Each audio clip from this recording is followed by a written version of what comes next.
tentang agama Kapitayan ini yang disebutkan memiliki Tuhan yang disebut dengan Sang Hyang Taya.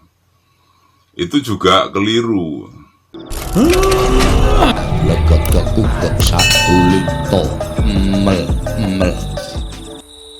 Salam Semar Misteri Jawa. Rahayu, Assalamualaikum, salam sejahtera, Shalom, Om Swastiastu, Namo Buddhaya, Wei Dedong Tian, selalu sehat, selalu bejo, selalu selamat, selalu bahagia, untuk semua poros sedulur yang sudah support channel Semar Misteri Jawa. Kita akan membahas agama tertua Nusantara yang ternyata bukan agama Kapitayan yang dipopulerkan oleh KH Agus Sunyoto. Berikut konfirmasinya dari seorang narasumber yang juga pelaku spiritual Jawa kuno dan juga seorang akademis peneliti sejarah juga. Narasumber mengklarifikasi bahwa Kapitayan sebenarnya bukan agama. Berikut penjelasannya. Bung Karno berusaha bangkit, ada api kecil dari agama Budi. Indonesia ini berusaha diwarnai dengan agama Budi. Burung Garudanya itu adalah Garuda Wisnu. Lambang negara itu seperti itu. Terus kemudian juga dengan istilah Bhinneka Tunggal Ika yang berasal dari Kakawin Sutasoma, karya Amputan Tular zaman Majapahit. Agama Budi berusaha dibangkitkan kembali oleh Bung Karno, tetapi usia beliau tidak sampai membuat agama Budi ini berkembang. Dalam beberapa tahun terakhir, saya banyak membaca berita yang ada di internet maupun juga yang tertulis di buku-buku tentang agama Kapitayan, yang dikatakan bahwa agama Kapitayan itu adalah agama yang tertua di Nusantara ini, terutama agama tertua yang ada di Pulau Jawa. Dan pemberitaan-pemberitaan di internet, di media sosial lebih marak lagi ketika agama ini kemudian disebutkan sudah ada pada masa sebelum agama Hindu-Buddha, dan agama ini mirip dengan agama Islam. Akhirnya bertebaranlah berita bahwa para nabi dulu itu sebenarnya sudah menyentuh Pulau Jawa atau bahkan berasal dari Jawa. Ini menjadi lucu ya, karena jika memang para nabi dulu sudah menyentuh Pulau Jawa, para nabi yang sebenarnya ini tidak berasal dari Jawa, itu sudah tertulis di kitab-kitab, mulai dari kitab zaman Nabi Musa. Itu mereka adalah leluhur orang-orang di Timur Tengah, bukan ada hubungannya dengan leluhur orang Jawa. Leluhur orang Jawa itu ya leluhur yang ada pada zaman megalitik. Kalau Anda ingin mengetahui keyakinan asli masyarakat Nusantara, itu bukan seperti keyakinan agama Islam yang dipuja oleh masyarakat di Timur Tengah, tapi keyakinan masyarakat di tropis, di daerah tropis yang diwujudkan dalam bentuk situs-situs megalitik.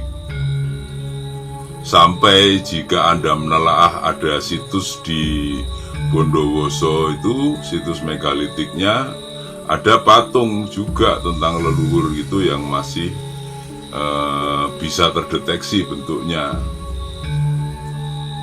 Situs-situs megalitik yang lain ada di Basema di Sumatera Selatan, itu juga ada patungnya.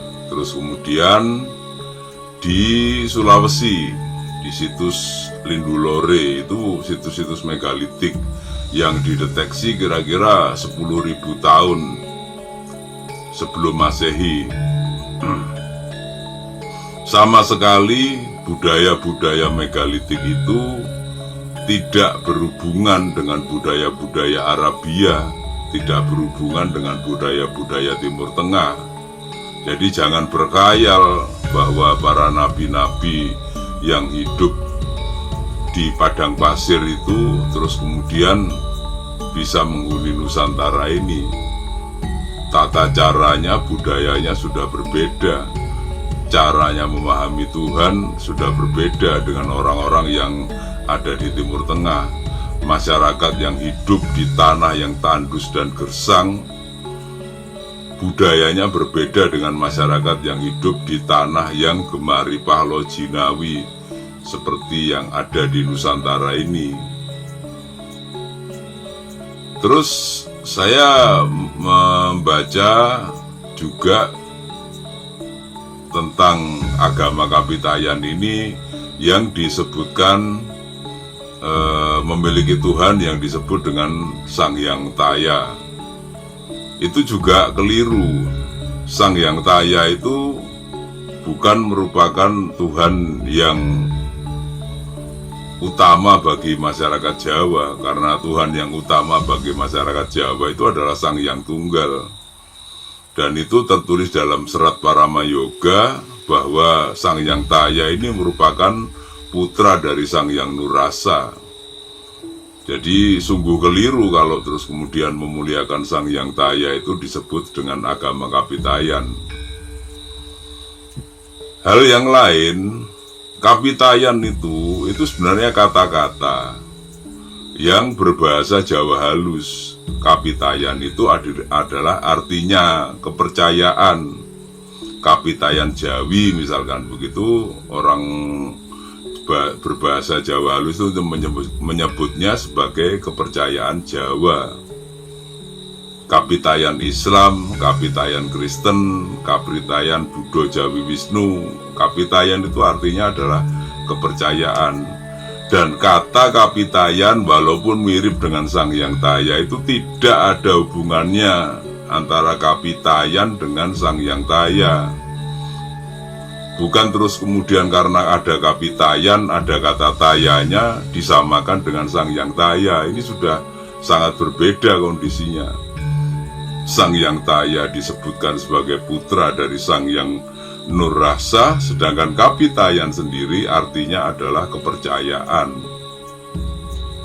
Saya temukan tentang penghayat Kapitayan ini karena disebutkan bahwa orang yang menyebutkan tentang agama Kapitayan ini sebagai agama tertua itu mendapati masih ada pemeluk agama Kapitayannya.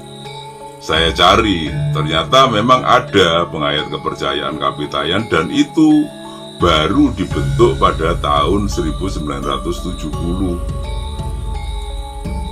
Jadi keliru kalau terus kemudian itu dianggap agama kuno di Nusantara itu.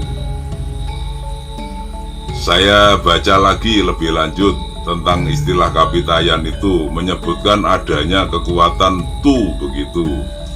Ada Tuhan, ada watu, batu itu berarti ba itu memiliki kekuatan tu, makanya disebut batu. Terus batunya itu dijadikan tempat untuk persembahyangan.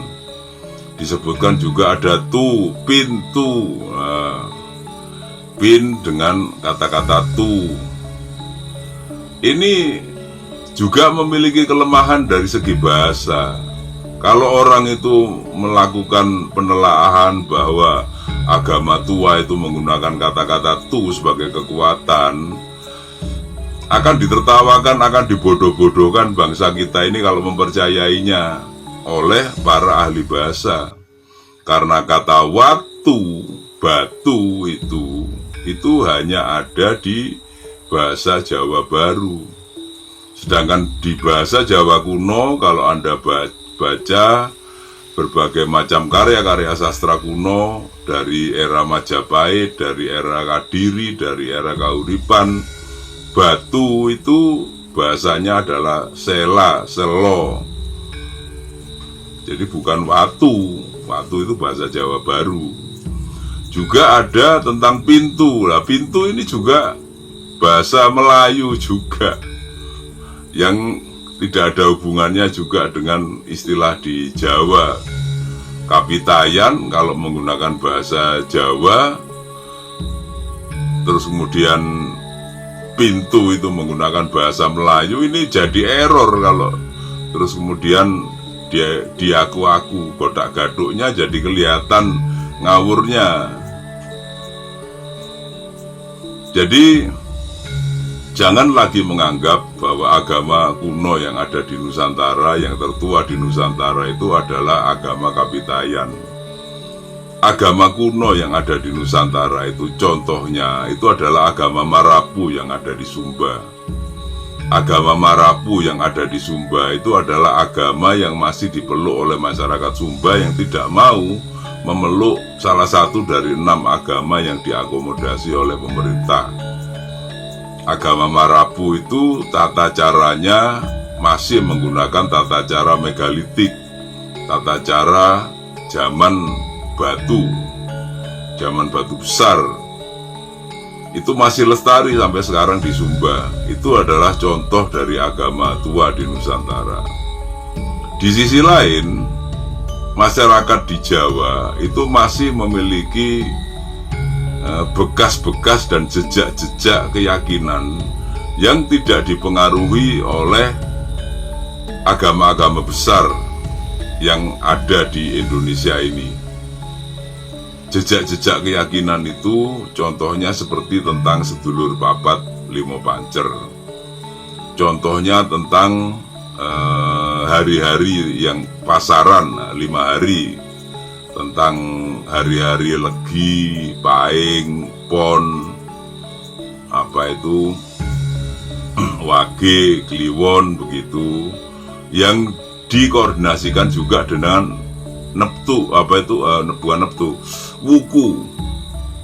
Jadi ada Wuku Sinto, Landep dan seterusnya, sampai ada Wuku Galungan, Wuku Kuningan. Loh, ini kan perhitungan waktu, apa hubungannya dengan agama? Nah, di dalam wuku itu ada wuku Galungan. Pada saat wuku Galungan itu pada hari Rabu Kliwon, disitulah dilaksanakan upacara peringatan wuku Galungan. Yang kita ketahui kan, perayaan Galungan itu menjadi perayaan agama Hindu kan. Nah, itu juga penyimpangan, karena agama Hindu di India sama sekali tidak mengenal wuku. Wuku itu dikenal oleh masyarakat kita semenjak berabad-abad yang lampau, semenjak masa megalitik. Pada prasasti abad ke-7 itu ada penjelasan tentang wuku. Penetapan prasasti itu ditentukan dengan hari yang ditandai dengan adanya wuku. Wuku ini khas Nusantara, tidak ada di agama manapun, tidak ada di belahan dunia manapun, dan tidak ada di India juga. Jadi kalau ada orang di Indonesia yang memperingati Galungan, itu sebenarnya dia memperingati hari raya agama dari agama tertua di Nusantara ini. Konsep-konsep yang lain tentang manunggaling kawulolan Gusti saya mendapati di KKW Nirarta Prakerta karya Empu Prapanca. Bagaimana orang bisa manunggal dengan Gusti? Banyak yang berteori macam-macam, tapi karya sastra zaman Majapahit sendiri menuliskan bahwa orang memang bisa menyatu dengan Tuhannya. Menyatu dengan Tuhannya itu ya secara eksplisit, bukan secara kiasan, tetapi benar-benar secara nyata. Menyatu dengan Tuhan itu terjadi pada saat orang melakukan semedi, begitu yang ditulis oleh Empu Prapanca. Semedi yang dilakukan jika benar-benar mencapai suwung, Tuhan akan hadir dan menyatu di dalam diri orang yang sedang bersemedi itu. Bahkan disebutkan oleh Empu Prapanca, Tuhan ikut bersemedi. Nah, tata cara seperti ini itu juga tidak terdapat di India. Di India, semedi atau meditasi yang dilakukan, samadhi yang dilakukan itu saya telaah terkait dengan aspek-aspek kesehatan. Cakra-cakra itu kan, cakra mahkota, ada cakra mulai dari anus dan yang lain-lainnya ke perut, ke dada begitu, yang hubungannya juga dengan tulang belakang, itu urusannya kepada kesehatan. Sedangkan masyarakat di Jawa, semedi itu artinya adalah sowan kepada Gusti. Begitu kira-kira penjabaran saya. Akan banyak hal yang menarik yang bisa kita pelajari tentang agama Budi ini. Yang jelas agama Budi itu adalah agama yang tertua.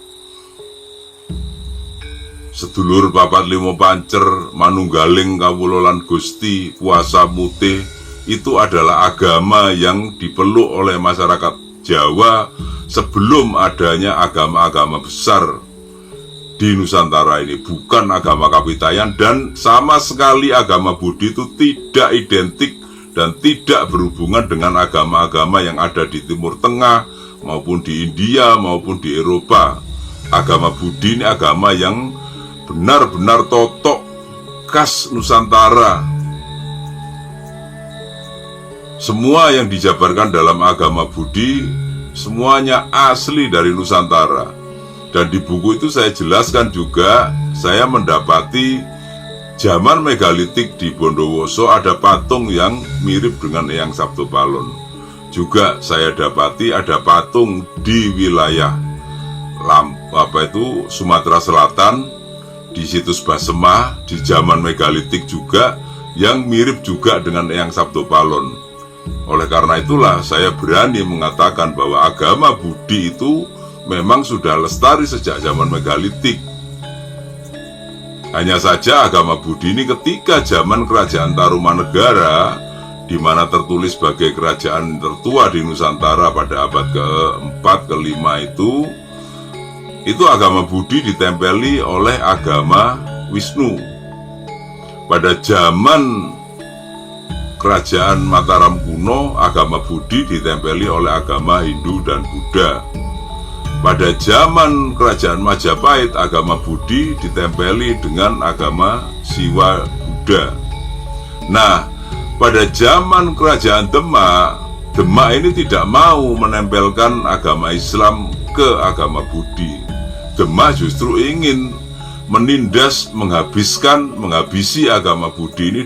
Oleh karena itulah pada zaman Demak berkuasa, Eyang Sabtopalon berpamitan.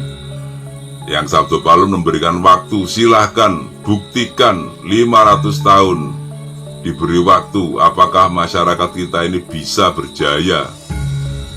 Sudah diberikan contoh ketika masyarakat Jawa menerapkan agama Budi, Majapahit bisa menjadi negara superpower, bisa berjaya. Eyang Sabtopalon ingin tahu apakah kita ini bisa berjaya seperti Majapahit. Ternyata semenjak Demak berkuasa dan masyarakat di Jawa berubah, tidak lagi memuliakan Eyang Sabtopalon, tidak lagi memuliakan Hyang Betara Ismoyo, tidak lagi melestarikan agama Budi. Bahkan bangsa kita itu mau berjaya bagaimana, wong kita ini malah dijajah oleh Portugis, dijajah oleh Belanda, dijajah oleh Jepang. Bung Karno berusaha bangkit, ada api kecil dari agama Budi. Indonesia ini berusaha diwarnai dengan agama Budi. Burung Garudanya itu adalah Garuda Wisnu. Lambang negara itu seperti itu. Terus kemudian juga dengan istilah Bhinneka Tunggal Ika yang berasal dari Kakawin Sutasoma, karya Amputan Tular zaman Majapahit. Agama Budi berusaha dibangkitkan kembali oleh Bung Karno, tetapi usia beliau tidak sampai membuat agama Budi ini berkembang. Kudeta yang terjadi pada beliau, Bung Karno, itu membuat agama Budi kembali menjadi tenggelam. Masyarakat Indonesia masih dalam zaman Kolotido, zaman kegelapan, zaman edan.